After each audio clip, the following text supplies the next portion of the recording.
시청자 여러분 안녕하십니까. 지금부터 존경의 안보정론을 시작하겠습니다. 자, 지금 시간에는요, 맨 먼저 지금 광주가 난리가 났습니다. 이 영세 이 건설업자들, 그 다음에 중소상공인들 5천여 명이 광주에서 모였어요. 자, 이 정도로 소상공인들이 5천여 명이 광주에서 모인 것은 사상 처음. 왜 그랬을까요? 바로 중대재해처벌법. 요거를 정말 유예시켜달라. 마지막 절규인 것 같아요. 자, 이거 이번 총선에서 말이죠. 이런 측면에서도 민주당을 심판해야 된다고 하는 여론을 중소기업인 여러분들께서 압도적으로 좀 높여달라. 예, 제고시켜달라. 이 길밖에는 없어요. 왜?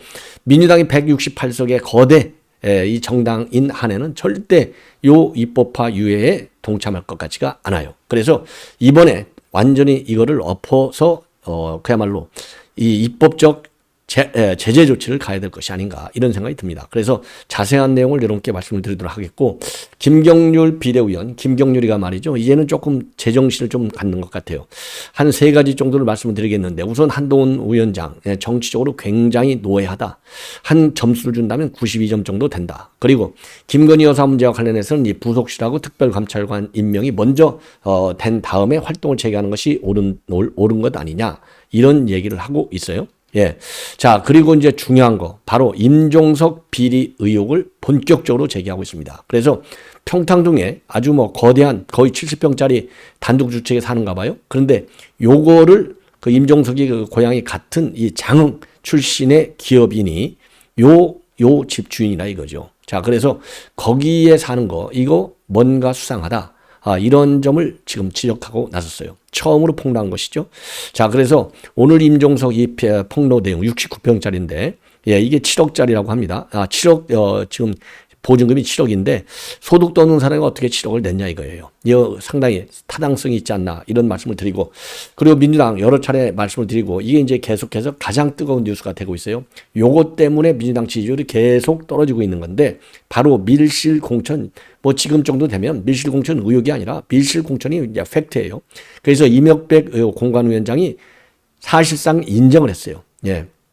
그리고 여기에 대해서 제가 보기에 익명 처리되어 있는데 아마도 노웅래가 아닌가 이런 생각이 들어요. 강력히 항의했다. 이런 항의를 받았다. 이명백. 그래서 이재명이도 너도 10% 할인받, 10% 그러니까 10% 모르죠? 이거 감산. 예, 감점을 받아야 된다. 요 얘기를요. 10%가 아니라 이제 20% 하위에 속한다라고 하는 것을 이명박이가요, 이재명한테 얘기했다라는 지금 보도까지 나오고 있어요. 자, 그러니까 수치상으로 보면 하위 20%니까 이거 잘라야 되는 거죠. 예, 이거 제대로 공천해야 될 거 아니겠습니까? 그래서 굉장히 중요한 것을 지금 이명박이가 양심 선언하고 나선 거나 마찬가지고요. 그리고 김상희 국회 부의장이죠. 김상희 의원이 방금 기자회견을 통해서 탈당하겠다. 예, 더 이상 이재명의 사당화를 볼 수 없다. 이런 얘기를 했고요. 그리고 이수진 의원도, 동작 이수진입니다. 이수진 의원도 반발하고 나섰어요. 그래서 이재명 체제가 흔들흔들한다. 이렇게 보여집니다. 그래서 이러한 내용을 지금 밀실공천과 관련된 문제점을 집중적으로 이번 시간에 보도해 드리도록 하겠는데요. 자, 우선요, 이 광주가 지금 난리가 났는데, 바로 중소 이 기업인들, 특히 건설협회, 건설업 하는 사람들, 소상공인들이 무려 광주에 말이죠, 5천여 명의 기업인들이 모였어요. 그래서 여기 앞에 이제 화면에서 보이시듯이 중대재해처벌법 유예 법안 즉각 처리하라. 예. 그래서 중소기업 폐업을 이제 중소기업은 이거 견딜 수가 없다는 거죠. 전부 범법자로 만들겠다는 계산 아니냐. 폐업을 고민 중에 있다. 그리고 기업은 폐업을 고민 중에 있고 근로자들은 실직이 걱정된다 이겁니다. 왜? 기업이 더 이상 버티질 못하니까. 자, 그래서 여기 이제 보면 김기문 회장도 당연히 참석했죠. 예, 그래서 기업인은 범죄자로, 그리고 근로자는 실직자로 만들 거냐 이거죠. 예. 자, 그래서 요러한 그런 거고, 그리고 대책은 나 몰라라. 예. 자고 나면 일벌 100개. 이런 지금 그 불만과 비판의 목소리를 오늘 대대적으로 지금 내놓고 있는 그런 상황이다. 자, 그래서요, 지금 이제 임시국회가 지금 돌아가고 있지 않습니까? 이거를 지금 다 개수해서 지금 호남권 30여 개 지방의 중소기업단체, 중소기업인들이 오늘 모였습니다. 그래서 이걸 보면은요, 이번이 이제 처음이 아니고, 지난 14일 날 수도권 집회한 이후에 31일 날은, 이 국회 앞에서, 그리고 이제 이번은 광주에서 세 번째 대규모 집회를 가졌어요. 자, 그래서 이제 오늘 집회에 가진 이 업종에 종사하는 분들은 주로 중소건설단체하고요, 중소기업단체 협의회가 되겠습니다. 그래서 광주에 있는요, 이 김대중 컨벤션 센터에서 지금 이제 중대재해처벌법 유예를 촉구하는 결의대회를 가졌는데, 자, 왜 그러냐면요, 29일 날 마지막 본회의인데, 이 마지막 본회의에서 이 중대재해법 유예 법안을 꼭 처리해달라, 이거를 촉구하고 있어요. 그래서 지난달 1월 31일 날은 3,600명이 모여서 국회에서 집회를 가졌고, 지난 14일 날에는 4,000여 명이 모여서 수원에서 집회를 가졌어요. 그리고 지방에서는 이번이 이제 처음이고 세 번째 집회가 되겠습니다. 그래서 호남권 기업인들 5천여 명이 참석했는데 이거 처음인 것이죠. 자, 그래서 오늘 결의대회에서 이 기업인들은요, 중소기업인들은 준비 기간을 보장하라. 그리고 무리한 법 시행으로 인해서 현장 상당히 혼선이 크게 일어나고 있고, 그리고 영세 기업인들을 도대체 예비 범법자로 만들겠다는 것 아니냐, 이런 절박함을 호소하고 있어요. 그리고 강창선 한국정보통신공사 협회장은요, 마음 같아서는 중대재해처벌법을 없애달라고 호소하고 싶지만은 법이 만들어진 이상 이를 준비할 수 있는 시간만이라도 달라는 것이다, 이런 아주 애절한 호소를 하고 있습니다. 그리고요, 또 사업주만 처벌하면 근로자가 더욱 안전해지는 것처럼 호도하면서 사업주를 냉혈한으로 몰고 가고 있는데, 영세 중소 건설기업에서 안전관리자를 양성하려면 일정 수준의 지원, 시간이 필요하다. 따라서 이 중대재해법을 유예하고 한다고 하는 것은 선택이 아니라 필수다. 아주 옳은 얘기죠. 그리고 50인 미만 사업장 대상 정부 컨설팅도 장전해서야 지원이 시작됐고, 안전관리가 매우 전문적인 영역이기 때문에 기존 인력으로는 적기 대응하기가 어렵다. 그리고 업종 이해도가 높은 전문 인력은 또 오지도 않는다. 그래서 기업 입장에서 보면은 너무나 짧았던 준비 기간이기 때문에 이거를 더 줘야 된다, 강력히 호소하고 있어요.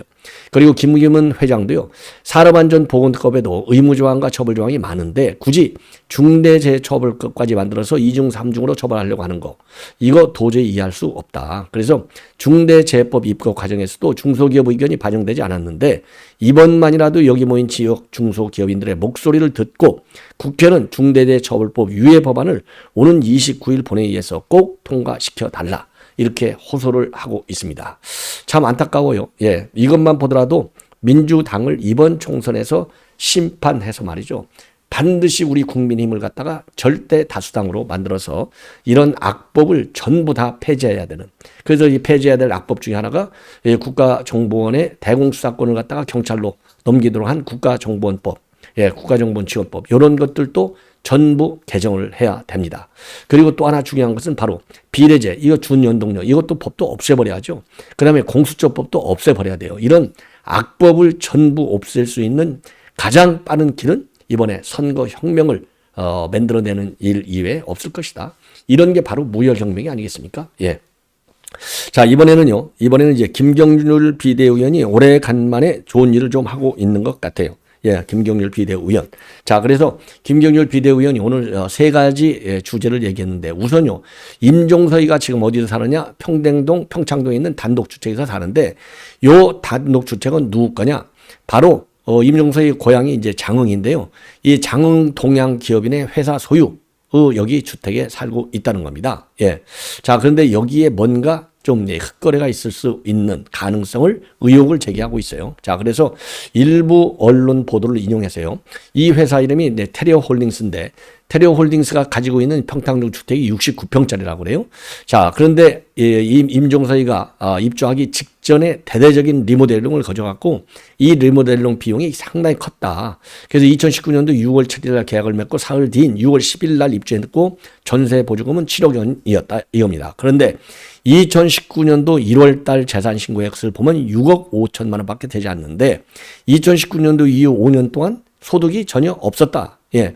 그래서 테리어 홀딩스 오너는 김동석 회장인데, 김동석 이 회장은 임종석하고 전남 장흥 같은 고향이고 평소에도 호영호재하는 사이다, 이겁니다. 자, 그래서 이 의혹을 제기하고 있어요. 그리고 이 김동석 회장이 가지고 있는 또 다른 회사가 IT에너지인데 이 IT에너지는요. 장흥군하고 서울발전하고 같이 무슨 사업을 추진하고 있느냐? 수소연료 전지 발전소 사업을 추진하고 있는 건데 그 뭐냐? 지금 요거와 관련해서도 의혹이 있다는 거죠. 그런데 여기에 대해서 가진 자료가 상당히 많다는 거예요. 그래서 요거는 다음번에 얘기하겠다.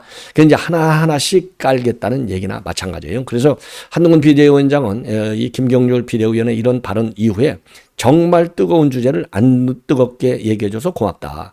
저도 들으니까는 정말 이상하다. 이러한 입장을 내놓고 있습니다. 자, 이거는요. 지금 이제 임종석 그야말로 험지를 보냈는데 이 험지 중에 하나가 이 송파갑이라는 거죠. 근데 지금 보도를 보면 송파갑 어림도 없다. 아주 극험지로 보내는 문제까지 검토 중에 있다고 해요. 그러면 이제 지금 이 김경률 비대위원의 이러한 폭로로 인해서 아예 공천이 날아갈 수도 있지 않을까 하는 생각이 들어요. 그 다음에 이제 또 하나는요. 이게 지금 요 말씀은 비대위 회의에서 얘기한 것이고, 그 다음에 지금 제가 이렇게 말씀드린 것은 CBS 라디오 김현정 뉴스 쇼에서 한 얘기인데, 한동훈 의원한테 점수를 준다면 한 92점 정도 줄 수 있다. 그리고 여의도 정치초보 아닌 것 같다. 굉장히 노예하다.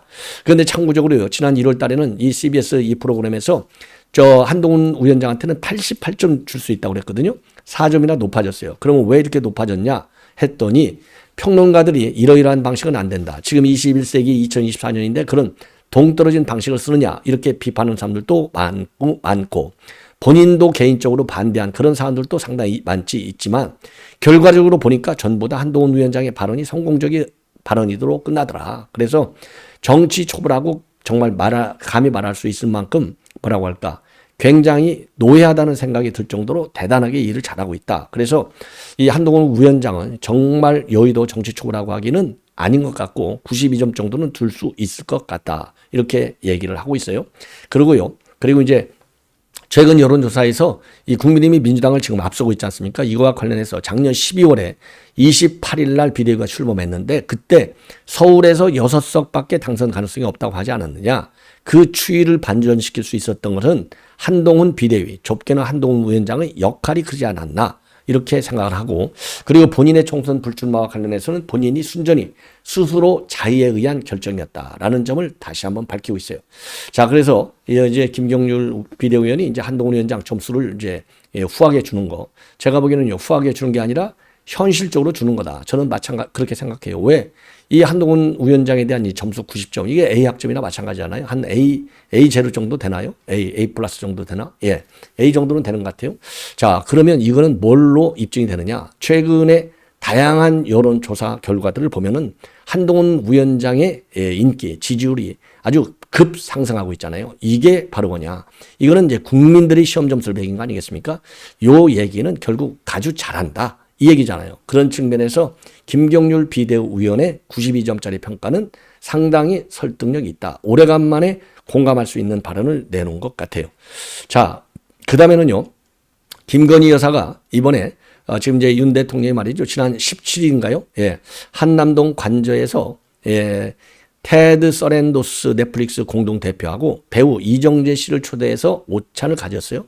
이때 김건희 여사도 배석을 했습니다. 그리고 최근에 지난 15일 날 한강 투신 실종자 수색 작업을 하다가 순직했던 고 유재구 경위 4주년을 맞이해서 유가족에게 편지도 보내고 그리고 이제 선물도 보냈어요. 그러니까 사실상 이제 활동을 재개한 것이다. 이렇게 볼 수 있는 것 아니겠습니까? 그래서 이 김 여사의 활동 재개와 관련해서 이 김경률 비대위원은 뭐라고 했느냐? 아니 언제까지 가만히 있을 수 있냐?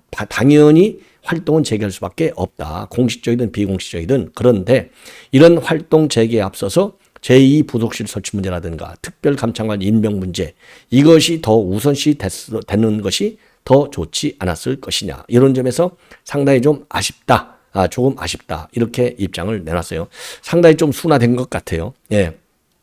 그러면서 어떤 식으로든 간에 대통령실이 빠른 시일 내에 보완이 있어야 될 것이다.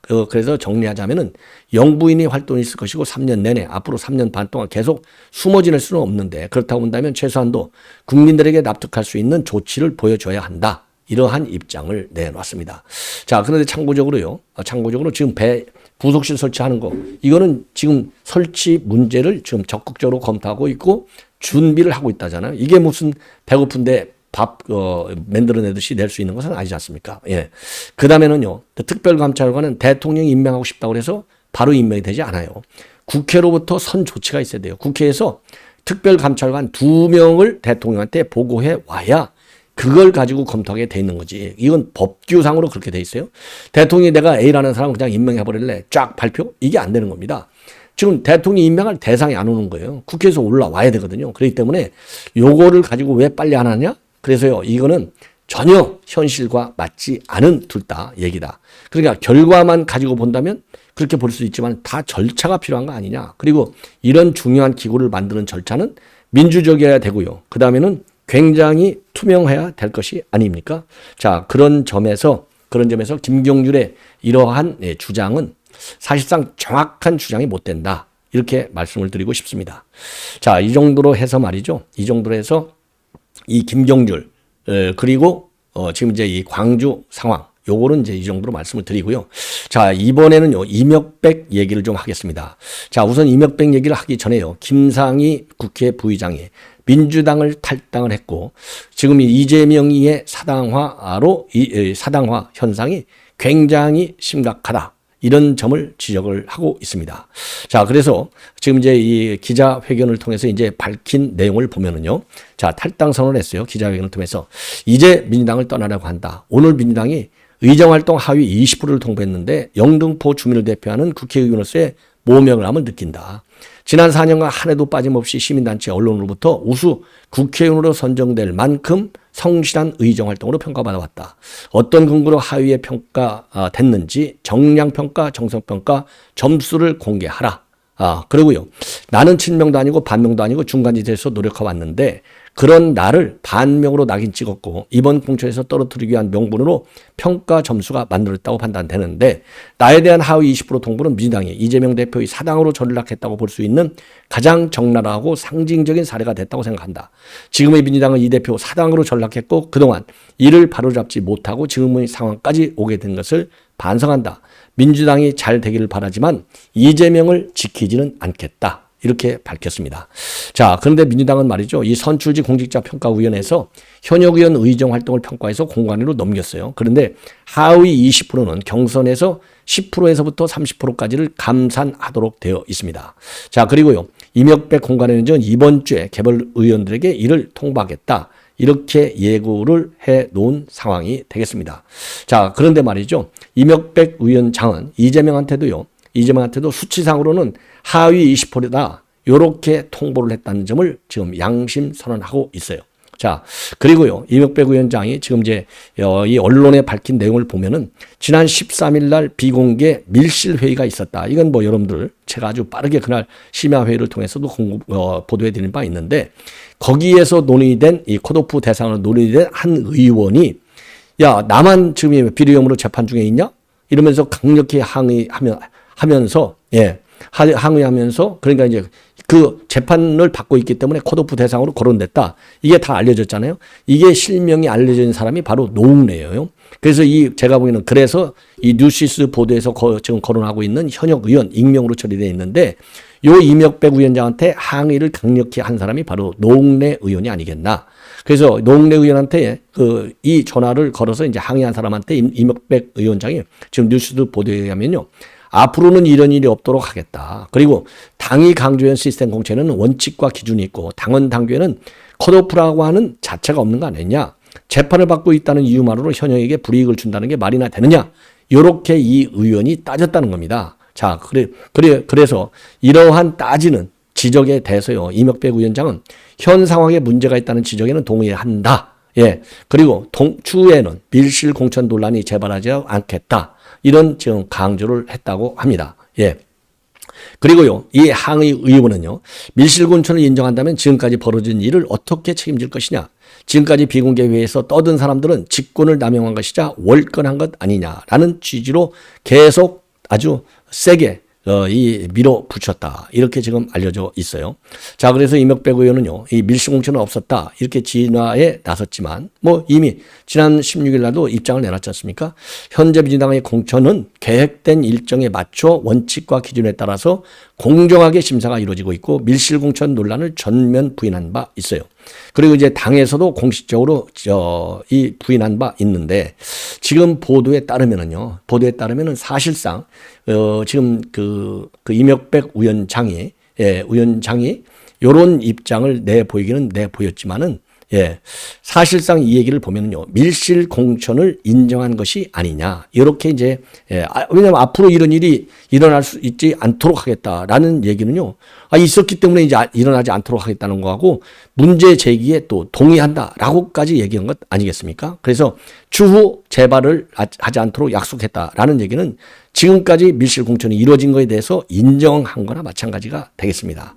자, 그래서 요것이 계속해서 논란을 야기할 것 같고, 그리고 지금 조금 전에 말씀을 드린 대로 이명박이가 지금 이재명한테 당신도 수치상으로 보면 하위 20%야. 요렇게 통보를 했다는 거 아니겠어요? 자, 그래서 요 문제가 이제 앞으로 이재명이의 말하자면, 근데 이제 문제는 뭐냐? 이재명이가 그렇다고 해서 개항을 불출마를 선언할 것이냐? 그럴 가능성은 거의 없지 않나. 그래서 파장이 야기가 되고, 그 파장이 이재명의 민주당 지지율을 끌어내리고, 그리고 이재명의 차기 지도자로서의 지지율도 끌어내리는 반드시 역풍이 불 것이다. 이렇게 생각이 듭니다. 자, 그래서 이명박 위원장은요, 국민만 보고 공천을 하십시오. 이상으로 본 방송은 마치겠습니다. 여러분들의 많은 시청과 격려의 댓글 부탁을 드리고요. 제가 앞으로 자연스럽게 그동안에 제가 열이 받아갖고 이재명 같은 사람을 갖다 인간이라고 했는데, 뭐 인간이 아닌 건 다 알으니까 이제는 뭐 점잖하게 제가 방송을 하겠습니다. 이런 점을 시청자 여러분들께서도 참고해 주시고요. 가끔 이제 저한테 아니면 댓글로 이재명 같은 인간이라고 좀 하고 뭐 욕 좀 하라 그러는데, 뭐 욕은 제가 할 수는 없고요. 그래서 대신 인간이라는 표현을 좀 써왔는데, 이제는 뭐 좀 적당하게 하겠습니다. 왜냐하면 이제 민심이 다 평가를 한 거 아니겠습니까? 이제 상당히 그 지지율이 많이 빠져요. 자, 그래서 이제 제가 제 나름대로 이 지지율 빠지는데 이제 조금 역할을 한 것 같아서 지금부터는 이제 직책은 부르지 않겠지만 그냥 이재명이로 제가 하고, 인간이라는 표현은 가급적 쓰지 않겠습니다. 시청자 여러분들의 많은 양해 부탁드립니다. 대단히 고맙습니다.